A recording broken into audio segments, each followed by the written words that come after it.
हमारे घर का फंक्शन था और मेरे भाई को लड़की हुई है, इसे नामकरण में हम लोग गए थे और उसके देखो रीति रिवाज कर रहे थे। उसका वहाँ पे जो लोग करते हैं वो ये देख सकते हो आप, ये सब विधि विधान करते हैं और सब आ गए हैं। सब मेहमान भी आए हुए थे, सब बैठे हुए थे। ये देखो ये मेरी मम्मी है, ये मेरा छोटा सा बाबू है। अरे अब उसकी सब विधि हो रही है। देखो उसका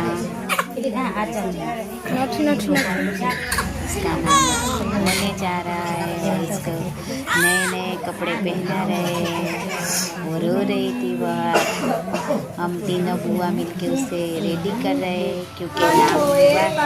देखो हम ऐसे फिर नाम रखा। मेरे फैमिली वाले बहुत खुश थे। आप देख सकते हो भी अंदर बहुत हैप्पी हैप्पी हो रही थी।